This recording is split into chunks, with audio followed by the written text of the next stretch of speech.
ինչպես խոստացել էի եւ սպոնտան եւ ընդհանուր օրգանիկ քննարկում կունենանք, հետեւաբար ուզում եմ հենց սկզբում ֆիքսենք արդյոք այս հին աշխարհ, հին կրթություն, նոր աշխարհ հակադրությունը մենք ունենք եւ դպրոցներում Աուդիտորիայի համար ասեմ, որ մենք կխոսենք հիմնականում հանրակրթության մասին, քանի որ բուհական, հետբուհական կրթության մասին առանձին պանելներ կունենանք, այսօր կքննարկենք այս պանելի շրջանակներում հենց հանրակրթությունը, այստեղի խնդիրները եւ այստեղի լուծումները, հետեւաբար կուզեմ հենց սկսենք, բոլորս մեր կարծիքն ասենք, արդյոք մենք ունենք այս հակադրությունը հիմա մեր հանրակրթական ոլորտում եւ հատկապես խորը որ մասերում ենք տեսնում, այսինքն ուսուցիչների ամենօրյա գործառության մեջ, թե աշակերտների, չգիտեմ, մոտիվացնելու առումով։ Տիկին Սվաջյան, եթե կուզեք ձեզնից սկսենք, հերթով մեր կարծիքը ասենք։ Բայց ես հարգելի գործընկերներ, նախ շնորհակալ եմ հրավերի համար, այս կարևոր թեմային անդրադառնալու հնարավորության համար եւ ուրախ եմ, որ բոլոր մեր այն գործընկերները, որոնք ինչ որ ծրագրերով հենց հանրակրթության ոլորտում աշխատում են, այստեղ են եւ իրենց մտքերով կկիսվեն բոլորիս հետ։ Այո, շատ մարտահրավերային ժամանակահատվածում ենք, որը կարծում եմ մի քանի տարվա ընթացքում էլ ավելի սուր է դառնալու։ Հակադրվում է արդյոք կրթությունը ժամանակակից տեխնոլոգիական զարգացմանը, թե ոչ, միգուցե որոշակիորեն, բայց որոշ մասով չի հակադրվում երեխաների ճնշման արդյունքում նաև, որովհետև մենք ուզենք, թե չուզենք, հաշվի ենք առնում երեխաների հետաքրքրությունները, իրենց զարգացման ուղղությունները, որոնցից ամենակարևորներից մեկը հենց տեխնոլոգիական ոլորտում իրենց հետաքրքրություններն են, եւ հետեւաբար անխուսափելի է այսօրվա հանրակրթությունը պատկերացնել առանց տեխնոլոգիական կրթության բաղադրիչների եւ առանց տեխնոլոգիաների միջամտության։ Այնպիսի մի ժամանակաշրջանում ենք, որ տեխնոլոգիական կրթությունը կամ տեխնոլոգիաների միջամտությունը նույնիսկ երևի թե երկու մասի պիտի բաժանենք, որովհետեւ մի բան է, որ տեխնոլոգիական կրթությունը արդեն սկսել էր մտնել կրթության մեջ, մի բան է, որ արհեստական բանականությունը սկսում է այդ տեխնոլոգիական կրթության եւ ամբողջ գործիքակազմի մեջ առանձին դերակատարում զբաղեցնել, ունենալ եւ իր հերթին առանձին ճնշում գործադրել կրթության վրա, կրթական համակարգի վրա իր բոլոր շահագից կողմերով։ Հետեւաբար պիտի շատ արագ շարժվել, պիտի շատ արագ մտածել, պիտի շատ արագ որոշումներ կայացնել, պիտի շատ արագ կարողությունների զարգացման ուղղված ծրագրեր մտածել, ընդհանուր կրթական ծրագրերը վերափոխել, որպեսզի հասցնենք ժամանակակից տեխնոլոգիական զարգացման եւ մեր երեխաների տեխնոլոգիական զարգացմանը զուգընթաց գնանք։ Շնորհակալ եմ, պարոն Փախչյանյան, համաձայնում ենք։ Ես մի կոնկրետ դրվագ պատմեմ, շատ կարճ, ուրեմն, որը կոչվում է մեր հասարակության պապուայացում, ուրեմն, երեխքից մեկը 11-րդ դասարանի, ֆիզիկայի դասից հետո ինձ հարցնում է, ասում են, ընկեր Արամ, իսկ ճիշտ է, որ եթե հեռախոսը մեզ լիցքավորման, ինքը ճառագայթում է եւ մեզ կարող է վնասել։ Եվ նման հարցեր են տալիս, եւ դու տեսնում ես այդ հարցերից, թե ինչ մեծ վտանգ կա այսօր, եւ վտանգը հետեւյալն է։ Եթե մենք մոռանանք դպրոցի իրական դերակատարումը, որն է ֆունդամենտալ գիտելիք հաջորդ սերունդի փոխանցել, որպեսզի այդ սերունդը կարողանա շարունակել գիտելիքի շղթան, դարերով կուտակված, ապա մենք շատ վտանգված կլինենք, մենք կտրվենք դրանից եւ մեր երեխաները մի սերունդ հետո չեն հասկանա ինչպես է աշխատում հեռախոսը, իրենց համար դա կլինի մի բան, որի աշխատանքի սկզբունքը իրենց համար կլինի բացարձակ հեքիաթային, իրենք դա կընկալեն որպես հրաշք։ Եվ այդ վտանգը այսօր կա եւ շատ հստակ է։ Նաեւ այդ վտանգը գալիս է նրանից, որ ծնողներն էլ որոշում են շատ վաղ իրենց երեխաների զարգացման ընթացքում, որ թե ինչով է երեխան զբաղվելու կյանքում եւ հավանաբար ծրագրավորմամբ կամ նման մի բանով, հետեւաբար պետք է մաթեմ իմանա ու գնա միայն մաթեմով քննություն հասնի, ընդունվի եւ մենք դպրոցը քանդում ենք դրանով։ Մենք քանդում ենք գաղափարը, որ դպրոցը բազմակողմանի կրթություն է, որը տալիս է հիմք, որպեսզի մարդը մնա մարդ, ոչ թե վերածվի նեղ մտածող կենթանու, ով երկու բանից բացի ոչ մի բան չգիտի։ Ու այդ վտանգը էլ ավելի մեծ է, երբ որ մենք ունենք արհեստական բանականություն, որ կարծես թե մնացածը կարող է լրացնել։ Դու այս բանը լավ արա, մնացածը արհեստական բանականություն։ Շատ վտանգավոր վիճակ է, եւ այդ վտանգը այդ առումով շատ սուր է։ կարծում եմ, որ մենք պետք է հասկանանք, որտեղ են տեխնոլոգիաները կիրառելի կրթության մեջ, եւ կրթությունը միշտ եղել է պետք է լինի պահպանողական։ Հենց այն պատճառով, որ ես նոր ասացի, որ չտարվի նորարարություններով չմոռանա որտեղ է հիմնական գործը։ Եվ մի բան էլ ասեմ, որ տեխնոլոգիաները միշտ շատ քիչ ազդեցություն ունեցել կրթության վրա, պարզ պատճառով, որովհետև կրթության հիմքում մարդու ուղեղի աշխատանքն է եւ ջանքը, որը անհնարին է տեխնոլոգիաների միջոցով փոխել, կարելի է միայն օգնել եւ աջակցել մարդուն, ով սովորում է, ուսուցչին, որ դասավանդում է, բայց առանց ուսուցչի եւ այն մարդու, ով սովորում է, երկու այդ մասնակիցների անհնարին է կրթությունը։ Եվ մենք պետք է շատ լավ դա հասկանանք եւ վախենանք այն բոլոր սիմուլակրներից, այն արհեստական բերած գաղափարներից, թե եկեք արհեստական բանականության փոխարինենք ուսուցիչներին եւ երեխաները ավելարկ սովորեն, չեն սովորի, որովհետեւ կրթությունը դա սոցիալական process է, դա երկու մարդու շփման process, անգամ եթե մենք գրքից ենք սովորում, մենք շփվում ենք հեղինակի հետ գրքի հեղինակը դառնում է մեր ուսուցիչը, պետք է երկու մարդ, ուսուցիչ եւ սովորող, եւ մենք այս մեր բոլոր խոսակցության մեջ ես առաջարկում եմ կլինեմ ինչ կոնսերվատիվ կողմը, եթե թույլ տաք, չնայած ես եմ սիրում տեխնոլոգիաներ, բայց կլինեմ կոնսերվատիվ կողմը, որովհետեւ որ զգուշացնեմ, թե ինչ վտանգներ կան, բայց նաեւ պետք է անպայման իհարկե խոսել նրա մասին, որ մենք այսօր ունենք մեծ խնդիր, որ եթե աշխարհը գնում է առաջնահերթում տնտեսապես տեխնոլոգիական զարգացման ճանապարհով, մենք պետք է դպրոցներում ունենանք ԲՏՃ առարկաների ուսուցիչներ, որոնց քանակը կտրուկ նվազում է տարեցտարի, եւ սա թիվ 1 խնդիրն է կրթության մեջ, եւ սա պետք է անպայման լուծել ինչ որ գնով, մենք պետք է փորձենք այդ խնդիրը լուծել, եւ նման մի քանի խնդիր կա, ներառյալ այն, որ մնացած ուսուցիչները պետք է այդ ԲՏՃ-ին տիրապետեն, եթե ուզում են այս աշխարհի մարդիկ լինեն, այլ ոչ թե մնան նախորդ դարի պատկերացումների մեջ, ու այդ աշխատանքը պետք է անպայման տանել։ Իսկ թե ինչ է պետք անել, ես կարծում եմ բոլորը կավելացնեն, շնորհակալություն։ Շնորհակալություն։ Մի կարճ ռեմարկ կանեմ, պարոն Փախչյան, որ ասում եք, ես պահպանողական եմ կրթության մասով, վստահ եմ առաջատար շատ երկրներում, որտեղ կրթություններ, տեխնոլոգիաներ հնարավորինս մոտ արագություններով են աճում, մեկը առաջատար համալսարաններ կան, դպրոցներ կան, որտեղ կրթության գործիքները հասարակ կավիճով գրատախտակը ավելի շատ են օգտագործում, քան սմարթ լուծումներ, որովհետև մտածողության առումով, չգիտեմ, ուղեղի աշխատանքի առումով հաստատ ավելի արդյունավետ են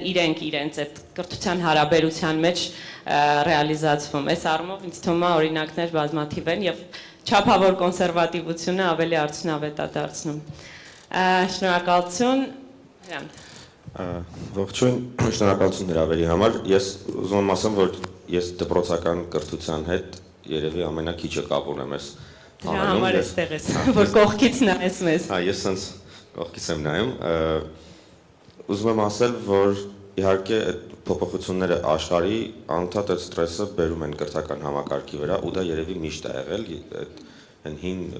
վիդեոները կային, չէ՞, Քեն Ռոբինսոնի, որ ասում էր every country on earth is reforming public education, որ աշխարհի բոլոր երկրները միշտ վերափոխում են հանրակրթական համակարգը, դա մշտական process է, ու հիմա իհարկե տեխնոլոգիաների զարգացման արագության հետ կապված ստրեսը մեծանում է, ու ոնց որ ավելի մեծ աճանշումը ինչ որ մի բան փոխելու, հասկանալու, ճիշտ են գնում, սխալ են գնում եւ այլն, ու անդադար ռիսկ կա այդ արմատներից կտրվելու, ինչպես Փախչյանն ասում է։ Հիմա այդ իրավիճակում ինչ կարող են անել իմ տեսակետից, ես որպես մարդ, որ զբաղվում է տեխնոլոգիաներով ու զարգացնում է այն արհեստական բանականության գործիքները, որոնք ստեղծում են այդ վտանգները եւ հնարավորությունները, կարծում եմ, որ այստեղ մեծ դաշտ կա դիալոգի կրթության կազմակերպիչների եւ տեխնոլոգիական մարդկանց, որպեսզի հասկանալ, թե այսօրվա տեխնոլոգիաները ինչ մասով կարող են օգնել լուծել կրթության խնդիրները։ Հա, օրինակ հենց նոր հնչեց, որ դասատու պետք է, հա, այսինքն այդ միտքը, որ կարելի է առանց դասատուի սովորել ԲՏՃ առարկաներ, ֆիզիկա, քիմիա եւ այլն, երևի լավ միտք չի, բայց օքեյ, այդ դնելով որպես ֆունդամենտ, ինչ կարող են անել տեխնոլոգիաները, որպեսզի մեղմանա դասատուների պակասի խնդիրը կամ դասատուների գիտելիքի պակասի խնդիրը, հա, օրինակ այս հարցը ամենայն հավանականությամբ ունի ինչ որ տեխնոլոգիական տենց չասեմ լուծում, գուցե ինչ որ բուժում էլի, հա, ինչ որ օգնություն կարող է լինի այսօրվա արհեստական բանականության եւ այլ տեխնոլոգիական հնարավորություններից, բայց եթե թողնենք այս գործով զբաղվեն մենակ տեխնոլոգիական ոլորտի մարդիկ, այդ հավանաբար ավելի շատ վնաս կտա, որովհետև ոնց որ տեխնոլոգիական մարդիկ ինչ-որ ձևի են մտածում, որը սովորաբար կապ չունի իրականության հետ, իսկ եթե թողնենք մենակ կրթության կոնսերվատիվ թևին, ապա ոչ մի բանը տեղի չի ունենա, դրա համար պետք է ինչ-որ հարթակ լինի, որտեղ այդ մարդիկ խոսեն, խոսեն, համագործակցեն, ես մի անգամ այս թեմայով ահագին երկար քննարկում եմ ունեցել, գիտեք, ամենալավ երկար քննարկումների տեղը այդ արշավներն են, չէ, որտեղ ասենք երկար ժամերով քայլում ես մարդու հետ, Թալինի հետ էինք Սաղդասարյան, երևի շատերը ճանաչում եք, ինքը այդպես ահագին կոնսերվատիվ էր տեխնոլոգիաների մասով, պատկերացրեք մի 6 ժամ խոսել ենք, ու sense մի հատ հարց էի ասում, ասենք քո շրջապատում կան տեխնոլոգիապես տեխնոլոգիաներին լավ տիրապետող մարդիկ, ասենք ձեր դասարանից, կուրսից, չգիտեմ որտեղից վստահում ես իրան, հա, ասենք այդ պատկերացրեք դուք երկուսով նստում եք ու օրերով brainstorm եք անում, թե ինչ գործիք կարելի է սարքել, որը դու չես համարում ռիսկ, ինքն էլ կարող է սարքել։ Ոնց որ այս տեսակի քննարկումը ոնց որ թե շատ պակասում է աշխարհում։ Ու ինձ թվում է այս լսարանը բավական հարմար լսարան է այդ քննարկումները կազմակերպելու համար, որտեղ մի կողմից տեխնոլոգիաներ ենք սովորում, մի կողմից կրթությամբ ենք անհանգստացած, հա։ Պես որ իմ մեսեջը այս մարտահրավերների դաշտում է դա, որ այդ ոլորտների մարդիկ շատ շփվեն։ Հրանտ ջան, մի պարզաբանող հարց տամ, այսինքն տեխնոլոգիան ստեղծող, օգտագործող եւ փորձարկումների արդյունքում բարելավոր աուդիտորիաներն են, չէ՞, պետք որ մի դաշտում լինեն, ամեն մեկը իր տեսանկյունից լավ բան չանի եւ վերջում ստացվի, որ պետք չէր այդ բարեփոխումը եւ կամ այդ տեխնոլոգիան գործիքը եւ այլն։ Ավելի պարզ ասեմ, ուսուցիչներն ու ծրագրավորողներն ու product դիզայներները իրար հետ շփվեն։ Իսկ երեխեքը Երեխեքը արդեն այդ իրանք կորոշեն էլի, որ պահին ոնց ներգրավել այդ ոնց որ user research-ի մասը, հա, արդեն թե ես դժվար եմ ասել, թե որ փուլում ոնց պիտի մտնի, էլի, ոչ այնեմ, ես դրա համար ստեղ զգում եմ, որ Սուզաննան շատ։ Բարև ձեզ։ Լսում եք, հա։ Շնորհակալություն հրավերի համար։ Իրականում հենց հարցը շատ դիպուկ էր, ես ուզում եի ասել, որ մենք ամեն ինչի մասին խոսում ենք, բացի երեխաների, տեխնոլոգիաներ եւ այլն, բայց տեխնոլոգիան ինչի համար է, ու ինձ թվում է այդտեղ ոնց որ նպատակներին է պետք մոտենալ, Արամը գիտի, մենք հաճախ ենք խոսում, ես փիլիսոփայության, ինքը կոնսերվատիվի կողմն է, ես փիլիսոփայության կողմն եմ, ասեմ ինչ իմաստով, որ կարևոր է հասկանալ կրթությունը ինչին է ծառայում, ու իրականում կրթությունը տարբեր մարդկության զարգացման փուլերում տարբեր բաների է ծառայել։ Առաջ որ դպրոցներ չեն եղել, գյուղի մեծերն են այդ խորհուրդներով կրթություն արել ու փոխանցել սերնդից սերունդ, ու չգիտեմ, այն ժամանակ կրթությունը հիմնականում պետք է լիներ նրա մասին, թե ոնց անել, որ չգիտեմ, առյուծից ենթադրենք փրկվել, ուտելիք սարքել, կրակ ստանալ եւ այլն։ Այն ժամանակ ուրիշ նպատակ էր ծառայում։ Հիմա հարցը ինձ թվում է նրանում է, որ այն կրթական համակարգը, որը որ այսօրվա աշխարհը ժառանգել է, ստեղծվել է մի ուրիշ դարաշրջանում, որը որ փորձում էր նենց անել, որ կրթական համակարգը ծառայի ավելի շատ գործատու տալու եւ լոյալ քաղաքացի տալու նպատակին։ Իսկ այսօր կարծում եմ շատ կարեւոր է վերաիմաստավորել կրթական համակարգի նպատակը եւ վերադարձնել մարդուն կենտրոնի մեջ։ Կրթական համակարգի եթե հանրակրթության մասին ենք մանավանդ խոսում, ես համաձայն եմ, որ մարդու կենսաբանությունը շատ կարևոր դեր է այստեղ խաղում, անկախ նրանց քանի հատ գadget-ը հայտնվի երեխան երեխա է ու ինքը սոցիալական կենդանի է, եւ եթե մենք երեխայի առողջությունն ենք ֆիզիկական եւ մտավոր եւ հոգեբանական դնում կենտրոնում, մենք լրիվ ուրիշ ձևի ենք խոսում սրա մասին։ Նույն տեխնոլոգիայի օգնությամբ ինչ կարանք անենք, պետք է լինի ոչ թե նրա մասին ոնց անենք, որ ավելի հեշտ մատյանը լրացվի, կամ չգիտեմ ոնց անենք, որ ավելի հեշտ տվյալներ հավաքենք համակարգի մասին, որը որ շատ կարևոր է, բայց դա ամենամակերեսայինն է, այլ պետք է լինի նրա մասին, թե ոնց դնենք երեխային կենտրոնում եւ ամենալավագույն մեթոդներով իր համար, եթե կա տեխնոլոգիա, եթե մարդ է պետք մարդով, իրան օգնել, որ ինքը իր լավագույն պոտենցիալը վերհանի։ Երբ որ մենք կդնենք երեխայի խնդիրները եւ իր տարիքում, այսպես ասած, ու հիմա իրականության մեջ իրան լավագույն ինչ որ հնարավորություն տար։ Մենք լրիվ ուրիշ լուծումների անկյունից կխոսանք։ Ու այդ բարագայում կասենք, այ օրինակ, չգիտեմ, մարդկային հմտությունները, սոցիալական հմտությունները ամենաճիշտն է անել սոցիալական միջավայրում, իսկ ուղղակի գիտելիքի փոխանցումը, սինթեզումը ենթադրենք կարելի է անել ինչ որ մի տեխնոլոգիայի կիրառմամբ եւ ընդհանուր փիլիսոփայությունը նույնիսկ ֆիզիկական միջավայրը դպրոցի կարա դրա պատճառով փոխվի։ Դրա համար, երբ որ մենք խոսում ենք տեխնոլոգիաների մասին, մենք ինքներս արհեստական բանականության կրթություն ենք անում համակարգի ներսում, բայց անընդհատ փորձում ենք երեխային մեջտեղում դրած լինենք, այն իմաստով, որ հասկանանք որն է ամենալավ մեթոդը դանելու եւ շատ բաներ անում ենք անալոգ։ Չնայած որ մենք արհեստական բանականության կրթության մասին ենք խոսում, բայց շատ բաներ անում ենք ֆիզիկական ուսուցչով, խմբային աշխատանքներով, ֆիզիկական շփման միջոցով, կոգնիտիվ աշխատանք անելու միջոցով, որտեղ ի վերջո ոնց որ պետք է երեխան լինի կենտրոնում, ինձ թվում է բոլորի մոտ կա մի փոքր նաև anxiety, sense անհանգստություն, որ մենք հետ ենք մնացել ու պետք է արագ ռեակցիա տալ, ու դա իրոք այդպես է, պետք է ռեակցիա տալ, որովհետև երեխաներին անհետաքրքիր է։ Ուղղակի անհետաքրքիր է այն միջավայրը, որտեղ որ իրանք հիմա դպրոցում են, անհետաքրքիր է, որտեղ էս ավելի հետաքրքիր է։ Ու եթե մենք փորձում ենք նենց անենք, որ դա մրցի իրար հետ, մենք արդեն պարտվել ենք։ Բայց եթե մենք փորձում ենք նենց անենք, որ այնքան հետաքրքիր միջավայր լինի, երեխայի բնազդը ավելի շատ ֆիզիկականի մեջ է, քան digitally մեջ։ Դրա համար պետք է ինձ թվում է ավելի շատ երեխաների մասին խոսենք ու հաճախ իրականում իրանք ավելի լավ ինչ որ լուծումներ գիտեն, ինչն է իրանց հավես, ինչը չէ, քան մենք կպատկերացնենք։ Բայց ես նաև համաձայն եմ Արամի հետ, որ հանրակրթության մասին խոսալուց պետք է զգուշ լինենք տեխնոլոգիական էնտուզիազմի հետ կապած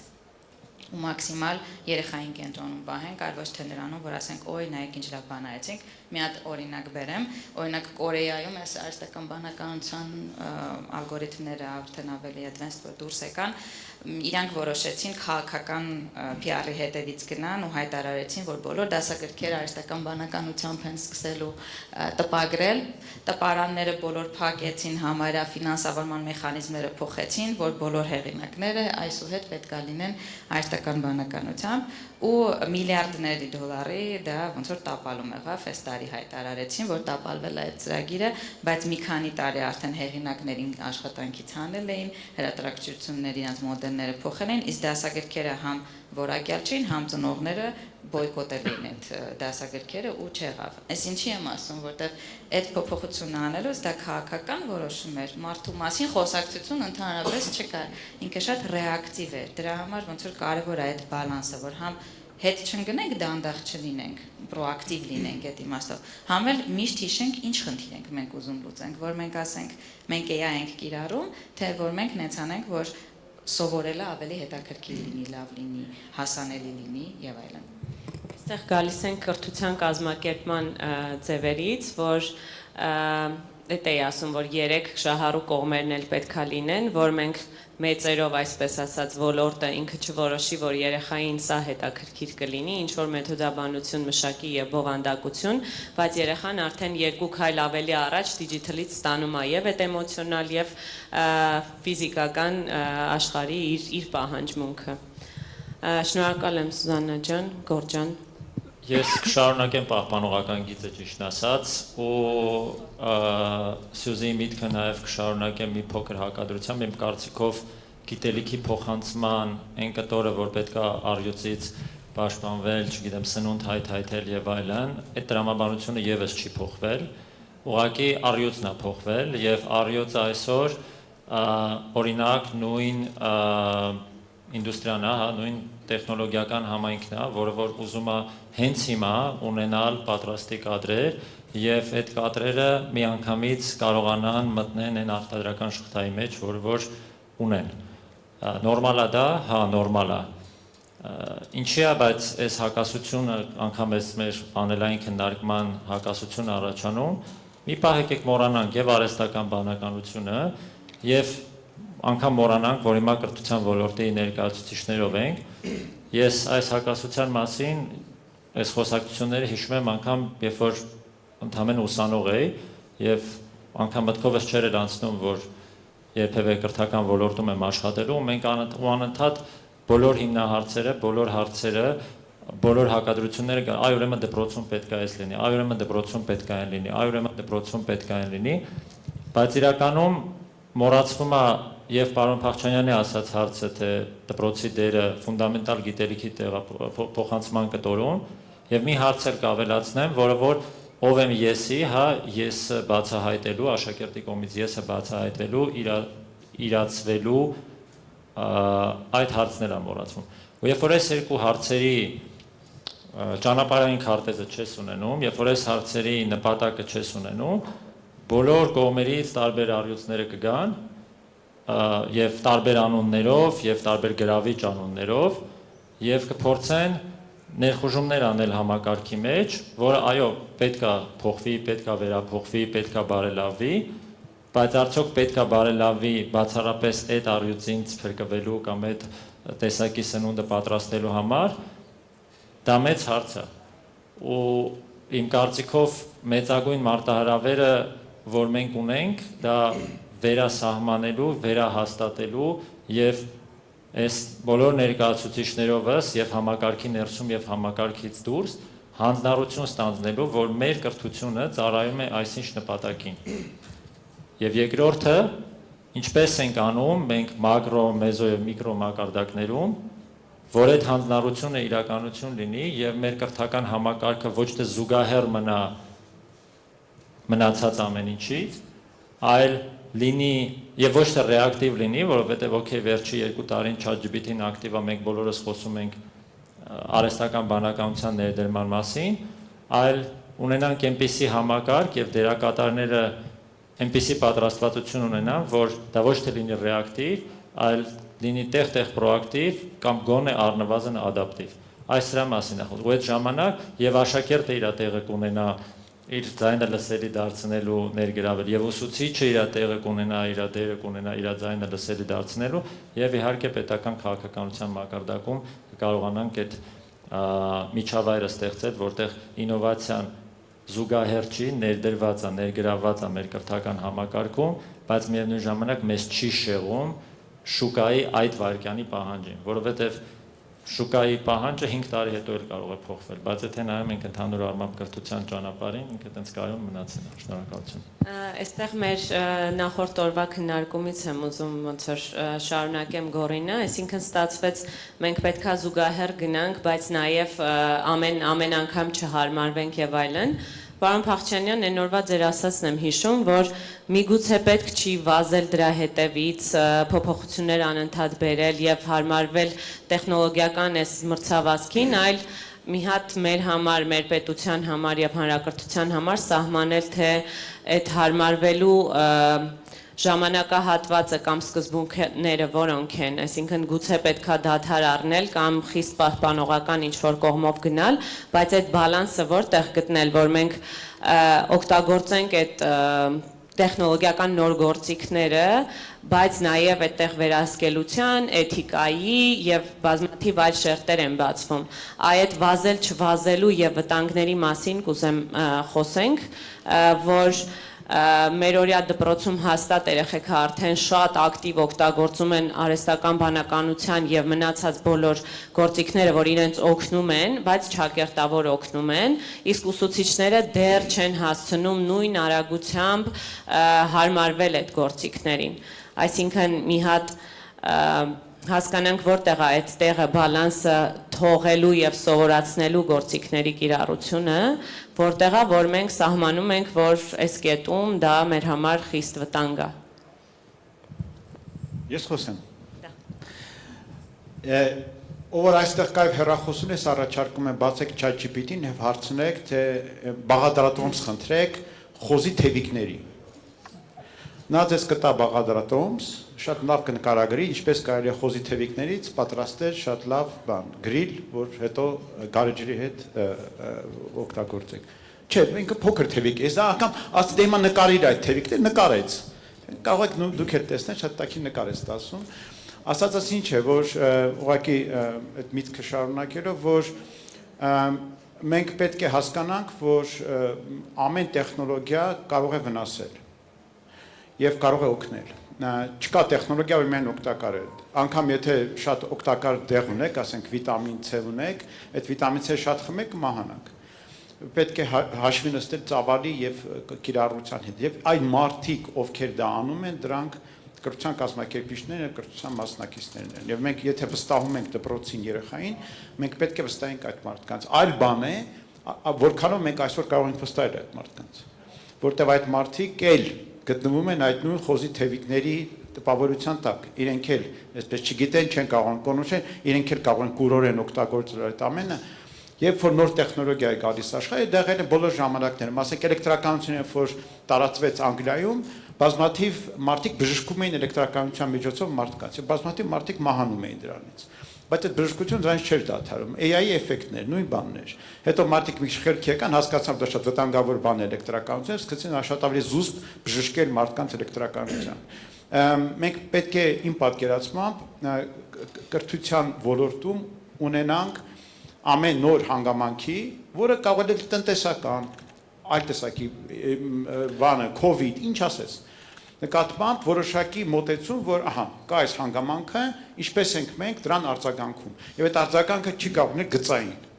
Օ, եկեք դա ներդնենք բոլոր դպրոցներում, չի աշխատի։ Օ, եկեք վիրուսը տարածենք բոլոր դպրոցներում, երեխեքը անգամ իմունիտետ ձեռք կբերեն եւ այլևս չեն հիվանդանա, չի աշխատի։ Մենք պետք է հստակ հայերով ընկալենք դա, որ այնպես որպեսզի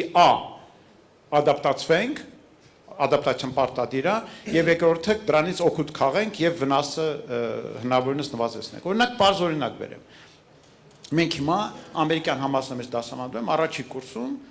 մեր ծրագրի սահմաններում արգելել ենք ընդհանրապես արհեստական բանականության օգտագործումը։ Ուղղակի արգելված է։ Ես ասել եմ երեխաներին, որ եթե հանկարծ օգտագործեք, դուք ստանում եք F, որը նշանակում է fail, եւ դուք դուրս եք գալի ծրագրից։ Եվ հետո նորից ծրագիր կգրեք։ Ինչու՞։ Որտեղ վերջին հետազոտությունները MIT-ի կողմից արված ցույց են տալիս, որ եթե երեխան կամ երիտասարդը առանց համապատասխան հմտություններ ձեռք բերելու սկսում է կիրառել արհեստական բանականության գործիքները, դրանք նվազեցնում են ուղեղի կարողությունները, ծուրացնում են ուղեղը, ուղեղի մկանը վատթարանում է եւ նա սկսում է բացարձակապես վստահել գործիքի, որը կարող է բազմաթիվ սխալներ տուտել, շատ միջակ արդյունք է տալիս։ Եթե իրենք ձեռք են բերում այդ հմտությունը եւ արդեն ի վիճակի են գնահատել այդ գործիքի աշխատանքը, կարողանում են գործիքի մակարդակի գոնե պրոդուկտ տասեփական ջանքով գործիքը սկսում է իրենց օգնել։ Էլ ավելի լավն է դարձնում իրենց մտածողությունը, սրում է իրենց ուղեղը, իրենք դառնում են ավելի արդյունավետ։ Ոսկով ամեն գործիքի, ամեն միջոցի համար տեղ կա։ Եվ մենք պետք է հասկանանք այդ տեղը եւ հասկանանք թե ինչպես ենք դա անում, բայց հասկանալը քիչ է։ Մենք պետք է սովորեցնենք բոլորին եւ առաջին հերթին ուսուցիչներին եւ կրթության կառավարիչներին այդ գործիքները ներդնելու ընթացքում եւ այդ գործիքները կիրառելու ընթացքում այն բոլոր անհրաժեշտ գիտելիքները ունենալու համար եւ կիրառելու համար անհրաժեշտ հմտությունները։ Այդ ամենը իմ պատկերացմամբ այն ճանապարհն է, որով մենք պետք է ընթանանք ամեն պահին, երբ որ մի նոր բան է գալիս մեր վրա։ Օրինակ մի բան էլ ասեմ եւ դադարեմ, սոցիալական ցանցերը, դարձյալ մեր հանրակրթությունը համարյա դրան չարձագանքեց, չէ՞, մենք համարյա ոչ մի բան չձեռնարկեցինք ժամանակին, երբ որ դրանք տարածվեցին։ Հետևանքը մենք հիմա տեսնում ենք։ Մենք տեսնում ենք սերունդ, ով մտած է դրա մեջ, ով դրանից բավականին արդեն տուժում է, ով չի կարողանում կտրվել այդ բանից, որը մեծ ազդեցության տակ է ընկնում տարբեր տեսակի ստերի եւ մանիպուլյացիաներ, որ տարածում են այդ միջոցով, եւ մենք հիմա նոր սկսում ենք փորձել երեխաներին զերծ պահել այդ ամենից, գիտակցել թե ինչ վտանգավոր է դա, ներառյալ արգելելով հեռախոսները դպրոցներում եւ այլն, բայց դա բավականին ուշացած արձագանք է, մենք արդեն բավականին կորուստ ենք ունեցել։ Եթե մենք ժամանակին արագ, շատ ավելի արագ արձագանքեինք, մի խոսքով իմ կարճ ասած հետևյալն է, այսօրվա կրթական համակարգին մի պահանջ է ներկայացում եւ դա նշանակում է համակարգին, նշանակում է համակարգի բոլոր անդամներին զգոն լինել։ Զգոնություն դեպի տեխնոլոգիական արագ զարգացումներ, որոնք շատ ավելի արագ են, քան նախկինում, եւ մենք պետք է շատ ավելի արագ դրան արձագանքենք։ Զգոնություն եւ պատրաստակամություն գործել եւ այդ գործելու համար արագ ձեռք բերել անհրաժեշտ հմտություններ։ Սա իմ կարծիքով այն բանն է, որ մենք պետք է կարողանանք ստեղծել։ Շնորհակալ եմ, Տիկին Սվաջյան, վստահ եմ, որ գործելու, զգոն լինելու եւ այս բոլոր փոփոխություններին եւ արագություններին ոնց որ արձագանքելու ռազմավարություն եւ աշխատանքներ տարվում են նախարարությունում, թե ուսուցիչներին, օգնելու կիրառել այսօրվա գործող գործիքները, թե ընդհանուր ոլորտում ունենալ կոնսոլիդացիա եւ համատեղ բաշխված աշխատանքներ։ Նախարարության կողմից այդ զգոն լինելու եւ ամենը կառավարելու ու նոր ուղղությամբ տանելու մասով այս օրերին ինչ աշխատանքներ ունենք, արդյոք դրանք ուշանում են, թե ճիշտ ժամանակին են կատարվում։ Նախ կուզեմ անդրադառնալ Արամի պահպանողական մոտեցումներին, վերջին ասածին, այն շեշտադրմանը, որ ժամանակին սոցիալական ցանցերի կիրառմանը երեխաների տեսակետից չենք անդրադարձել, եւ այո, հիմա դրա համար ունենք այս իրավիճակը, այսինքն եթե կրթությունը պրոակտիվ լիներ եւ ժամանակին ինքն էլ կարողանար մասնակից լինել, բայց սահմանները ճիշտ գծել, երևի թե չէինք ունենալ այդ վիճակ, այս վիճակը ինչ այսօր ունենք։ Եվ սա եւս մեկ անգամ փաստում է այն մասին, որ մենք ոչ թե պահպանողականությունն ու ինովացիան պիտի հակադրենք, այլ պիտի հասկանանք ինչպես ենք դրանք համադրում։ Հիմա անդրադառնալով համադրմանը եւ այն ուղղություններին, որոնցով պիտի դրանք համադրվեն։ Խոսք գնաց կրթության բովանդակության մասին։ Բնականաբար կրթության կորիզային բովանդակությունը երբևէ չի կարող փոխվել, որովհետև այո, երեխան պիտի մնա ֆիզիկա, մաթեմատիկա, մայրենի լեզուն, օտար լեզու, բայց այդ նույն գիտակարգերում գիտությունը զարգանում է եւ հետեւաբար նույն հիմա եթե բերենք թվային գրագիտություն, համակարգչային գիտություն, առարկայի մասին խոսենք, որը տեխնոլոգիաների հետ ամենաուղիղ կապ ունեցող առարկաներից մեկն է, մենք չենք կարող շրջանցել այս առարկայի բովանդակության մեջ որոշակի բաղադրիչների անդրադառնալուց, ինչպիսիք են օրինակ արհեստական բանականության գրագիտությունը եւ այլն եւ այլն։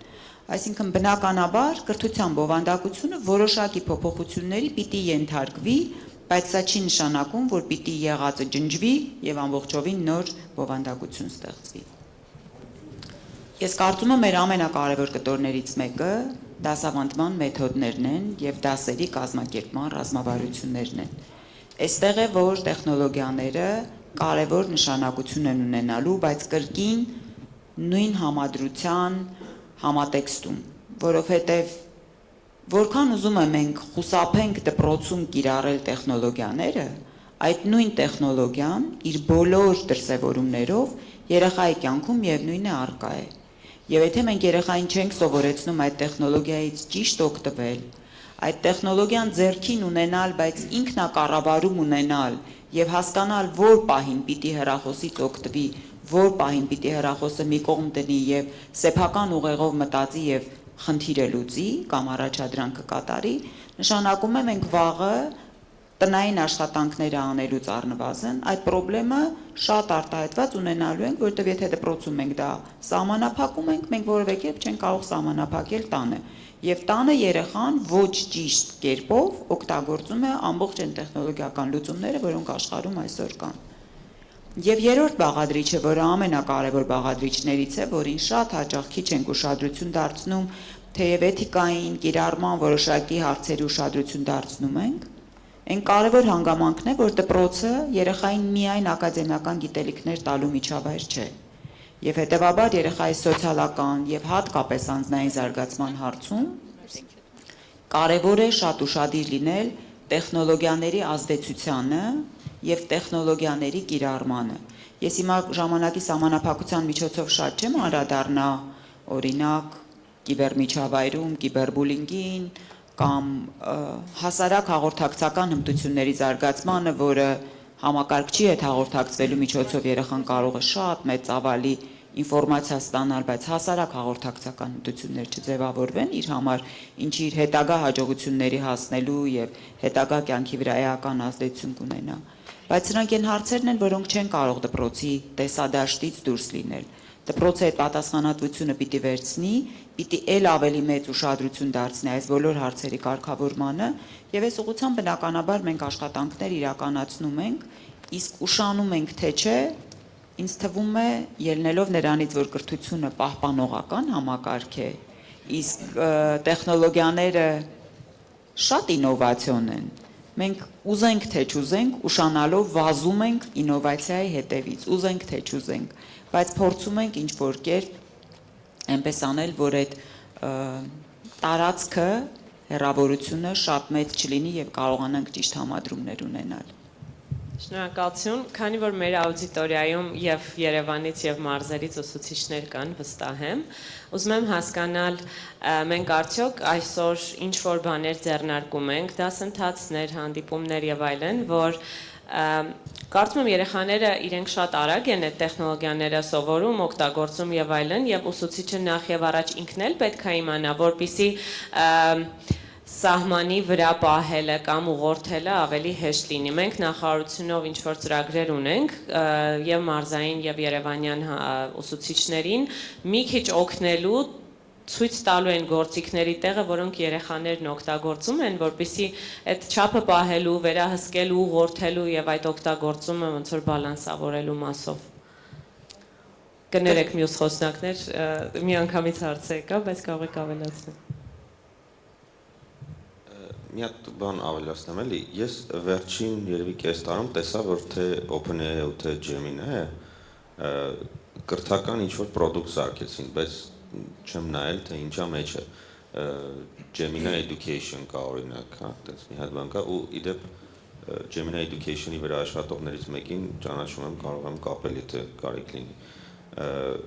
բայց լավ չեմ հասկանում, ինչա, բայց ուղղակի ենթադրում եմ, երևի կապ ունի դրա հետ, որ կարող ավելի ոնց որ kid-friendly լուծումա, որ մի անգամից խնդիրների լուծումները չի տալիս, այլ համոզում է, որ մտածես, գուցե այս կարգի ինչ-որ հուշումներ է պետք տալ ուսուցիչներին, ծնողներին, որ ասենք եթե երեխաները սմարթֆոնում ուզում են ChatGPT ունենան, ոչ թե դա դրեք, այլ դրա education տարբերակը դրեք, որ մինիմիզացնել վնասները, էլի գուցե կարելի է ասենց մի հատ, քանի դեռ մենք մեր պրոդուկտները չունենք, աշխարհում ստեղծված պրոդուկտների մեջ հասկանանք, որոնք են, որ ավելի քիչ վնաս են տալի ու տենց պրոակտիվ դա բրթենք, մի հատ ձեր կարծիքը կուզեի դրա մասին։ Կրկին երևի կբաժանեմ 3 խմբի՝ անելիքները եւ ծրագրերը։ Առաջին խումբը չափորոշչի ներդրմամբ եւ կրթության ժամանակակից մանկավարժության երևի թե ժամանակակից փոփոխություններով պայմանավորված այն համակարգային փոփոխություններն են, որոնք այսօր դպրոցներում տեղի են ունենում եւ որոնց նախարարությունը որոշակիորեն աջակցում է վերապատրաստումների ձևաչափով։ Օրինակ այսօրվա մեր դպրոցի գնահատման համակարգը բոլորովին փոխվել է։ Ուսուցիչը միայն միավոր չի նշանակում։ Ուսուցիչը երեխային նկարագրում է ինչն է կարողանում, ինչը չի կարողանում եւ հետեւաբար որpիսի ավելի շատ հեշտ է, երբ որ երեխան գալիս է Չարենց է արտասանում, դու լսում ես շատ սահուն արտասանեց 10, մի վայրկյան կանգնեց 9, կարող ես այդպեսի գնահատման քո համար մեխանիզմ ունենալ, բայց եթե դու ուզում ես երեխային պատմել, թե ինքը Չարենցից ինչն է սովորել, ինչը չի սովորել, ինչի վրա պիտի աշխատի, դու տարբեր գործիքակազմեր գնահատման պիտի կիրառես, որ այդ տեղեկատվությունը հավաքես, հետո էլ փոխանցես երեխային, ծնողին, մյուս ուսուցիչներին։ Հետևաբար այս կոնտեքստում արդեն իսկ տեխնոլոգիաները ակտիվ մասնակցությունն են, ուսուցիչները քույզեր են պատրաստում, հազար ու մի գործիքներ են օգտագործում։ Մյուս կողմից դու չես կարող անել հետաքրքիր դաս, պատմել աշխարհագրության, պատմության կամ որևէ այլ առարկայի շրջանակում որևէ թեմայի մասին, առանց օգտագործելու ժամանակակից տեխնոլոգիական լուծումներ, առնվազն սահիկաշար, առնվազն տեսանյութեր։ Հիմա կարող եք մտածել, արդյոք մեր բոլոր շուրջ 30,000 ուսուցիչները դա անում են։ Իհարկե ոչ, բայց ունենք բազմաթիվ ուսուցիչներ, որոնք անում են, որոնք դասը ավելի հետաքրքիր են դարձնում, որոնց ջանքերի շնորհիվ երեխան ոչ թե դասի ժամանակ վայրկյան է փախցնում մտնի հեռախոսի մեջ, այլ նայում է գրատախտակին, սմարտ էկրանին, պրոյեկտորին եւ հասկանում է իրեն հետաքրքրվում է այն նյութով, որը իրեն ներկայացնում են։ Սա մի բան է, որը բնականon մանկավարժության զարգացման եւ կրթական են բարեփոխումների համատեքստում, որ մենք իրականացնում ենք, դպրոցներում արդեն իսկ տեղի է ունենում։ Երկրորդ բանը, որը կարծում ենք հենց թվային գրագիտության եւ համակարգչային գիտության զարգացման հետ է կապված։ Սա արդեն կետային լուծումներն են, որոնք հենց դպրոցներում այս առարկաները դասավանդողների պատասխանատվությանն է կապվում։ Սրա հետ կապված հիմա մի նոր պրոյեկտ ենք սկսում FAST-ի հետ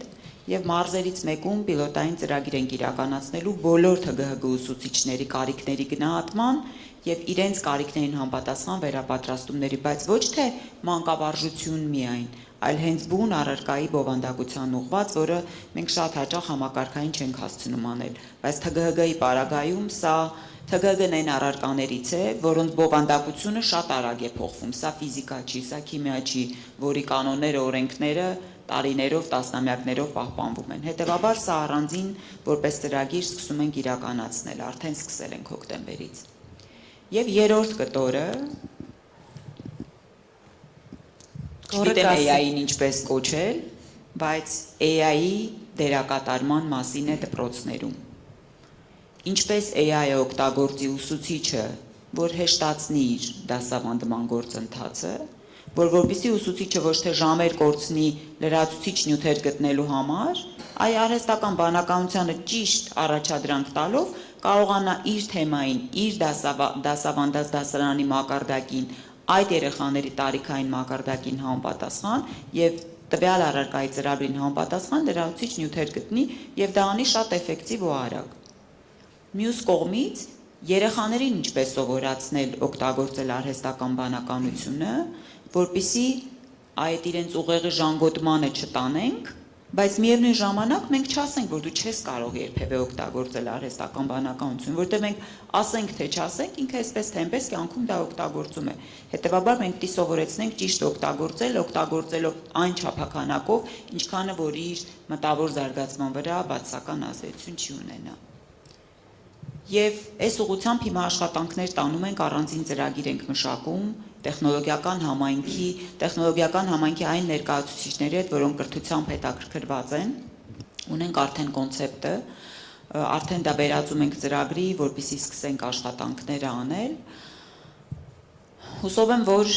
շատ հետ չենք մնա էլի ու կհասցնենք ժամանակի հետ համընթաց գնալ եւ հուսով եմ, որ ռիսկերը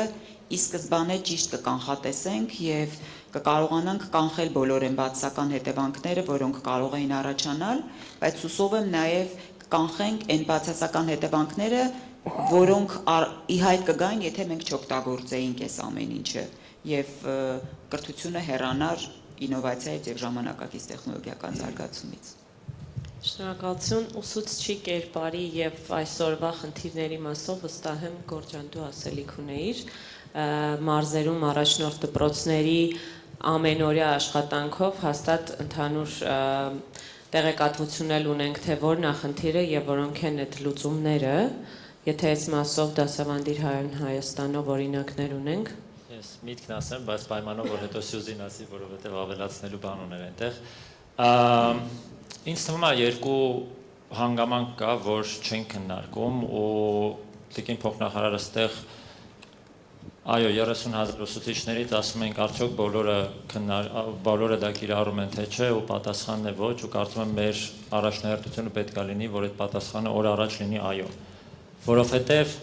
մենք այսօր խոսում ենք այստեղ նստած արհեստական բանականության մասին կամ դրան հասնելու մասին, բայց եթե մենք մեզ հետ անկեղծ լինենք, մենք անգամ թվային տրանսֆորմացիան ամբողջությամբ չենք գրանցել դպրոցներում։ Մենք խոսում ենք սայիկաշարերի մասին, մենք խոսում ենք լրացուցիչ աուդիո-վիզուալ ինչ-որ նյութերի մասին, որը մենք էլ դասավանդի Հայաստանի մեր դասարաններում կիրառում ենք եւ այլն, բայց մի կարևոր գործոն կա, երկու կարևոր գործոն, հա, մեկը ինչքանով են մեր ուսուցիչները պատրաստ եւ ինչ մասնագիտական զարգացման գործունեություն ենք մենք այդտեղ ցավալում իրենց համար, իրենց ներգրավելու համար նաև, որտեղ այդտեղ շատ վստահության կարևոր կոմպոնենտ կա, որ այդ թվային տրանսֆորմացիան ինչ-որ օտարածին բան չի, այլ հակառակը ի նպաստ է գործընթացի, եւ երկրորդը տեխնիկական հագեցվածությունն է։ Մեկ սահիկաշարը դասարանում միացնելու վրա ինչքան ժամանակ է գնում, այդ սահմանափակ 45 րոպեից։ Ես 15 րոպե արձանագրեցինք, այսինքն հələ տեսեք ինչքան կորցրեցինք։ Կամ օրինակ մենք ելման կետ ենք մեր խոսակցության մեջ հիմա վերցրել, որ բոլոր երեխաները այսպես թե այնպես օգտվելու են այս գործիքներից։ Իսկ երբ որ Կովիդյան ժամանակը հիշենք, կարծեմ թե նախարարության հենց պաշտոնական տվյալներով 20% աշակերտության դուրս էր մնացել գործընթացից որևէ թվային սարքավորում չունենալու պատճառով, իսկ UNICEF-ը մի 2 տարի անց դրանից հետո ասում էր, որ երեխաների միայն 1/3-ն է, դպրոցահասակ երեխաների միայն 1/3-ն է, որ անձնական օգտագործման սարքավորում ունի։ Հիմա այսպիսի թվային հագեցվածության պայմաններում դեռ հարց է, մենք արդյոք այդ դեռ access-ի level-ում, հասանելիության մակարդակում մենք ունենք դա, որ հետո արդեն մենք հələ խոսում ենք կիրառելուց եւ կիրառելություններ հəլանենց կիրառենք, որպեսզի ի նպաստ լինի, չգիտեմ, մեր այն պատկերացումներին, որ ունենք կրթության համակարգի համար կամ առհասարակ միջոլորտային։ Մյուսը իհարկե նաև բուն, էլի, որ ասում եմ, այդ մակրո, մեզո, միկրո մակարդակներում պետք է հասկանանք ինչ ենք ուզում, էլի, որովհետև ծայրահեղությունը, որում կարանք հայտնվենք, եւ այն մեր շտապողականությունը դրան շատ դրդում է, որ աշակերտը իր գործը կանի AI-ով, ուսուցիչը իր գործը կանի AI-ով, կստացվի AI-ը կստուգի AI-ին, իսկ որտեղ մնաց աշակերտն ու ուսուցիչը, շատ ծայրահեղ եմ սա ասում, սև ու սպիտակ եմ ասում, բայց որտեղ մնաց աշակերտը, որտեղ մնաց գիտելիքի փոխանցումը, որտեղ մնաց այն, որ այդ գիտելիքը չկորի, այսինքն արդյունքը բացի ինչպեսն էլ մենք իմանանք, դրա համար կարծում եմ առաջնահերթություն պետք է լինի պետական քաղաքականությունը, այստեղ նաև mēs բոլորս համագործակցում ենք նախարարության հետ հայեցակարգային հասկանալու համար, երկրորդը ուսուցիչների մասնագիտական զարգացումը եւ երրորդը ինտեգրացիան դա եւ եղած բովանդակության մեջ եւ նոր բովանդակության ստեղծման մեջ, որտեղ հենց այսօր մենք մի կողմից նոր դասագրքերում QR ենք ներդրում, մյուս կողմից Երևանում քննարկում ենք դպրոցներում գadgetների արգելումը։ Ես չեմ ասում որն է ճիշտ, որն է սխալ, բայց այս երկուսը առնվազն առաջին հայացքից իրար հակասություն ունեն, էլի։ Շնորհակալություն։ Շնորհակալ։ Իրականում ուզում եմ ասեմ, որ այս խոսակցությունը, որ ունենում ենք, հիմա բոլոր երկրներում գնում է, ու մենք շատ տարատեսակ հենց կրթության թվային տրանսֆորմացիայի եւ հենց այս ոլորտում կրթության կոնֆերանսների, որ մասնակցում ենք, մանավանդ պետական մակարդակում են ինչ որ համակարգերը փորձում են ռեակցիա տան, այսպես ասած, իրողությանը, որովհետեւ բոլոր երկրներում կրթական համակարգը հետանգած ու բոլոր երկրներում կրթական ռեֆորմա ամենակաղաքականացված եւ ամենաբարդ process-ն է, որտեղ ինքը ամբողջ հասարակության հետ գործ ունի, չէ՞, որտեղ երեխաներ, ծնողներ, ընտանիքներ, այսինքն եթե միայն հանրակրթության մասին ենք խոսում, մենք արդեն ավտոմատ խոսում ենք ամբողջ հասարակության մասին, իսկ եթե բարձրագույններն ենք միացնում, գրեթե ոչ ոք չի մնում այդ խոսակցությունից դուրս, հա, այսինքն երբ որ մենք խոսում ենք կրթական համակարգի մասին, մենք խոսում ենք երկրի մասին։ Եվ հավատացեք, մի փոքր sense օպտիմիզմ եմ ուզում բերեմ, չնայած նա որ մենք բոլորս թաթախված ենք համակարգի խնդիրների մեջ ու գիտենք, սկսած նրանից, որ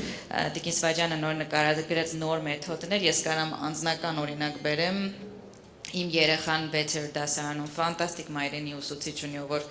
նոր մեթոդներով Չարենցի եւ մնացածի մասին շատ հետաքրքիր ձևի մայրենին գրականությունը դասավանդում է, ամբողջ դասարանի ծնողները դիմում էին գրել, որ իրան հանեին, որտեվ իրանք ուզում էին գնահատական, որտեվ իրանք ուզում էին անգիր, որտեվ այսինքն մենք խոսում ենք բաների մասին, որ ընդհանուր հասարակության գրագիտության, առհասարակ կրթության նպատակները հասկանալու մասին ու այդ միջավայրում ինքը տանը ինչ է տեսնում, ստանում ու հետո դպրոցում մի քանի ժամ պետք է անցկացնի, դրա համար դպրոցը ունի շատ բարդ առաքելություն, այդ թվում հասարակական գրագիտության եւ մենտալիտետի խնդիրները փորձելու ինչ որ ձև երեխային իրանցից պաշտպանել կամ ալտերնատիվ ինչ որ միջավայրներ ստեղծել, որտեղ որ երեխան գոնե կտեսնի, որ կան տարբեր իրականություններ, ոչ միայն այն իրականությունը, որ տեսնում է իր ընտանիքում, եւ ցավոք սրտի ոչ միշտ այդ իրականությունը շատ լավ է, այսինքն չենք մոռանում իրականության մասին, չենք մոռանում նրա մասին, որ ինտերնետի խնդիր կա, մենք խոսում ենք արհեստական բանականության կրթություն, ինտերնետի խնդիր կա, հիմա նախարարության հետ այս տարի փորձում ենք ինֆրաստրուկտուրայի հարց լուծենք, բայց այդ կոպեկ պրակտիկ խնդիրներ են, որոնց հետ ամեն օր բախվում ենք։ Զուգահեռ դրան մի փոքր օպտիմիզմ եմ ուզում բերեմ, ինչի, որովհետև մենք շատ փոքր ենք, եւ մենք ունենք մոտիվացված պետություն, որը որ փորձում է պրոակտիվ հնարավորինս իր սահմաններում ինչ որ բաներ անել, եւ մենք ունենք մի հատ ուրիշ շատ մեծ առավելություն, մենք ունենք մասնավոր սեկտոր, որը շատ ներգրաված է, թե հենց բիզնեսը, թե Սփյուռքի կողմից ստեղծված տարբեր կառույցներ շատ մոտիվացված, ահռելի քանակի տարատեսակ աշխատանք են անում, շատ երկրներ, գրեթե ոչ մի երկիր, տենց բան չունի, որ դու կարողանաս համ ունենաս հանրային, ասենց ասեմ, շերտ, որը որ ուզում է ինչ-որ բան անի, համ feasible լինի, այսինքն հնարավոր լինի խոսալ առհասարակ երկրի մակարդակում փոփոխությունների մասին առանց միլիարդների մասին խոսալուց, որտեղ երկիրը փոքր է, հետևաբար համեմատաբար կարելի է հասանելի մեթոդներով անել, համ ունես մոտիվացված տեխնոլոգիական եւ մասնավոր սեկտոր, որը պատրաստ է աջակից լինի այդ process-ին։ Այն ինչ Տիկին Սվաջյանը նկարագրում է, որ համայնքը հիմա փորձում է հասկանա արհեստական բանականության եւ տեխնոլոգիական առհասարակ գործիքների կիրառումը ոնց կարանք գրագետ ձևի բերենք դպրոց եւ փորձենք նեցանենք, որ օգնի համակարգի խնդիրները լուծել, դա մի բան է, որ գրեթե ոչ մի երկրում չկա, եւ ես կուզեմ, որ մենք գիտակից լինենք դրանից, որ դրա տեղը կա եւ մոտիվացիան կա։ Այո, խնդիրները շատ են, բայց երբ որ ես երկուսը իրար հետ կա, ապա շատ ավելի ոնց որ հավանական է, որ մենք շատ ավելի շատ խնդիր կլուծենք, քան այլ երկրներ, այլ համակարգեր եւ մեր երեխաները օր առաջ ավելի շատ հնարավորություն կստանան։ Ուտոպիա չեմ ուզում դարձնել, բայց նաեւ իսկապես ուզում եմ ասեմ, որ մենք հաճախ մի քիչ sense շատ ենք, որ պրակտիկ մեջ է լինում, մոռանում ենք նրա մասին, որ շատ երկրներում նույնիսկ խոսակցություն sense չի կարա լինի եւ լավագույն դեպքում մենք խոսում ենք նրա մասին, որ ոնց անենք, որ գոնե մի քիչ գրագետ լինեն մարդիկ կամ գոնե օրինակ մեր աֆրիկյան գործընկերները միլիոնավոր մարդիկ կան կիլոմետրով նույնիսկ համակարգիչ չկա, ինչի մասին ենք մենք խոսում, հա։ Ուզում եմ ասեմ, մենք հնարավորություն ունենք որպես բուտիկ երկիր, եթե կարամ այդպես բառ օգտագործեմ, օրինակ առաջիկա 5 տարում էական փոփոխություններ ունենանք, պահելով երեխային կենտրոնում ու նպատակը չմոռանալով։ Օրինակ ֆիզիկան ասեցիք, որ պետք է անպայման դասավանդենք։ Կարևոր է պատասխանել հարցին ինչու։ Այսինքն, որպեսզի կարողանանք իմանանք ինչքան ֆիզիկա դասավանդենք եւ ինչպիսի ֆիզիկա դասավանդենք, հա, կարող է ֆենոմենաբեյստ պետք դասավանդել, ինչու կամ մենք ձեռագրով գրել ենք երեխաներին սովորացնում, ու այո, շատ մեծ հետազոտություններ կան, որ անկախ թվայինից ուղեղի համար ձեռագրով գրել սովորելը ամենակարևոր բաներից մեկն է, որ երեխային պիտի տա, նույնիսկ եթե ինքը երբեք դա չի օգտագործի իրական կյանքում, որտեղ այլապես իր ուղեղը չի զարգանա։ Այսինքն, եթե մենք ճիշտ համադրենք ինչն է հաստատ պետք պահել, որովհետև սովորելը երեխայի այդպես աշխատում, ձեռագրով պիտի գրի։ Եվ ինչն է, որ տեխնոլոգիայի օգնությամբ կարանք համակարգային խնդիրը էժան եւ արագ եւ որակյալ լուծենք, այդտեղ կարծում եմ Հայաստանը ունի մեծ ոնց որ մրցակցային առավելություն, որը շատ երկրները չունեն։ Ես համոզված եմ, երբ որ մենք այդ հանձնախմբով վերջում որոշենք, որ մեզ պետք է այսպես գործիք համակարգի համար ու հետո UAT անդամներին գանք ասենք, չգիտեմ, դատարկ ջան, որ աշխարհի համար այդպես պրոդուկտներ ստեղծում կօգնես Հայաստանի համար լուծենք, համոզված եմ պատասխանը լինելու է այո։ Այսինքն այդ առումով ուզում եմ մի փոքր օպտիմիզմ բերեմ, որ շատ բան արվում է ու շատ ավելի շատ բան կարա արվի, եթե ոնց որ խնդրի լուծման վրա կենտրոնանանք։ Այս օպտիմիզմը շատ հաճելիորեն կարամ ընդգծեմ, որ իրոք հիմա կողքի կոնֆերանս սրահում մենք ունենք համաշխարհային այնպիսի դեմքեր, ու մեր ձևակերպած խնդիրը, երբ որ շատ հստակ ձևակերպենք, շատ ազգեր դա չունեն, այսինքն երբ որ երեք օրինակ մի պանելային քննարկման ժամանակ մեր վրացի գործընկերները խոսեցին ու ասում է ձեր ներուժը ինժեներական կյանքում եւ ընդհանրապես աշխարհի մակարդակով այն որ ձեր սփյուռքը անում է եւ այդ ներուժը կա, մրցակցային այնպիսի առավելություն է, որ մենք դեռ նոր ձգտում ենք երկրի ներսում դա անելու, բայց ձեր դեպքում ոնց որ ինքը անհամեմատ ավելի ուժեղ կետ է, որի վրա նախանձով մեզ նայեն կողքից։ Շնորհակալություն, մեր ժամանակը բավականին մոտ է ավարտին, որպեսզի շատ չուշանանք, խնդրեմ ավելի լավատեսական նոտան շարունակելով յուրաքանչյուրս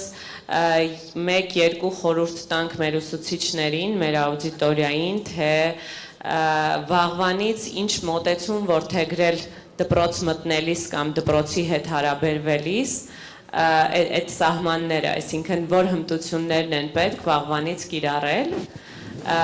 որ, չգիտեմ, 3 ամիս, 6 ամիս, 9 ամիս հետո մենք այդ շարժը տարբերությունը զգանք։ Այդ կարա լինի ոչ տեխնոլոգիական հմտություն, այլ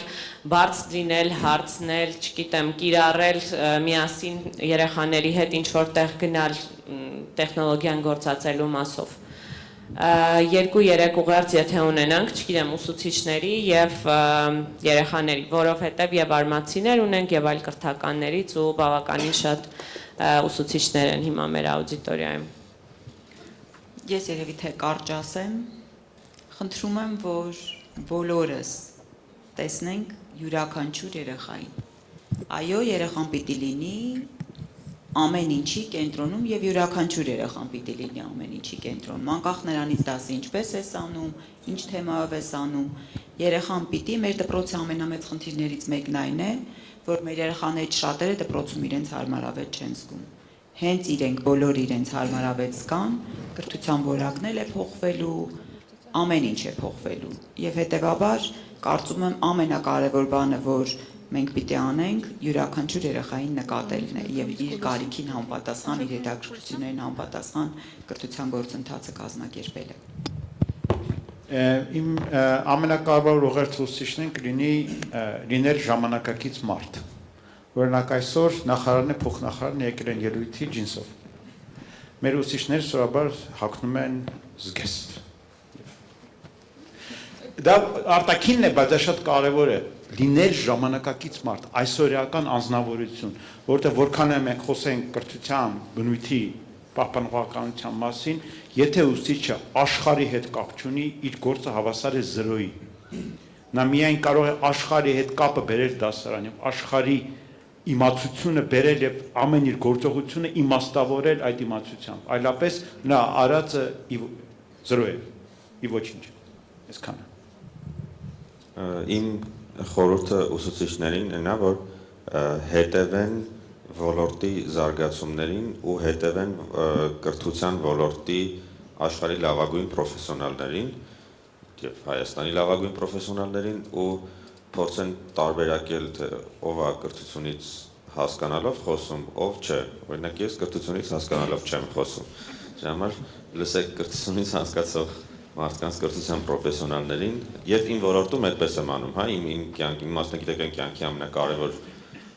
պահերից մեկն էր, երբ որ ես հասկացա, թե արհեստական բանականության գիտության մեջ ովքեր են իրական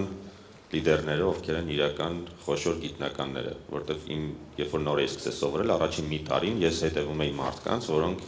այսօր նույնիսկ ուսանողներին իրանց անունները չեմ ասում, որ հանկարծ չլսեն այդ ու չկարդան այդ մարդկանց, հա։ Այդ շատ կարևոր է, որ հետևել ոլորտի ուժերներին, իմանալ ովքեր են ուժերները եւ փորձել այդ մարդկանց մտքերի ընթացքի մաս լինել։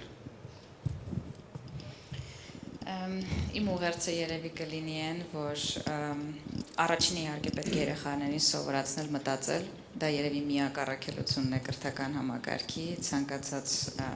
իմաստով մտածել սովորել, թե տեխնոլոգիայի հետ է դա թե չէ, նույն արհեստական բանականությունը, որ կարողանաս օգտագործես, պիտի հարց տալ իմանաս, պատասխան սինթեզել իմանաս եւ այլն։ Դրա համար մտածել սովորելը ամենակարևորն է, որ ցանկացած փոփոխականի պարագայում ինքը հնարավորություն ունենա մտածելու միջոցով կարողանալ լուծումներ գտնի։ Երկրորդ բանը երևի որ կասի, որ շատ կարևոր է այդ ինքնաբացահայտումը օգնել, որ երեխան անցնի, մեր կրթական համակարգերը առհասարակ փորձում են միջինացնեն բոլորին, բայց չկա միանման մարդ, բոլոր մարդիկ տարբեր են եւ եթե մենք կարողանանք հնարավորինս տեղ, ապահով տեղ ստեղծենք երեխային, որ ինքը լավ զգա, որ ինքը ուրիշ է, որտեվ հիմնականում երեխան իրան վատ ազգում, որ ինքը ուրիշ է, այդպես է միջավայրը ստեղծված։ Այդ դեպքում մենք հաջողել ենք, եթե իմանա ինքը տեղ ունի մի քիչ ուրիշը լինելու, ուրիշ ձևի մտածելու, ուրիշ ձևի հարց տալու, ուրիշ հետաքրքրություն ունենալու, ուրիշ ձևի սովորելու, այդտեղ կնշանակի, որ ուսուցիչը կարողացել է ապահով միջավայր ստեղծի, որպեսզի ամեն անհատը իրան ամենահամահունչ ձևով կարողանա այդ ուսումնական միջավայրը ընկալի եւ օգտագործի, որովհետեւ ուսուցիչը մեկն է, աշակերտների ենթադրենք 20 են ու 20-ն էլ տարբեր են։ Մի մեթոդը բոլորին չի աշխատելու, դրա համար ուսուցչի առաքելությունը շատ դժվար է եւ երևի ամենակարևոր բանը, որ երեխան իրան զգա, որ իրան տեսնում են, անկախ նրանից, որ ինքը կարող է ուրիշն է։ Քանի որ ես էլ շրջանը եզրափակում եմ ու մի շաբաթ առաջ ուսուցչի տոնն էր, ես ընդհանրապես ուզեմ մեր բոլորի անունից եւ գնահատանքը ասել եւ շնորհակալություն ասել բոլոր ուսուցիչներին Եվ հենց այդ ապահով միջավայրով եւս մեկ անգամ շնորհավորել բոլոր ուսուցիչներին, որովհետեւ դա ամենահիմնարար մասնագիտական տոնն է, որ մնացած բոլորը հնարավոր է դարձնում։ Շնորհակալություն։ Շնորհակալություն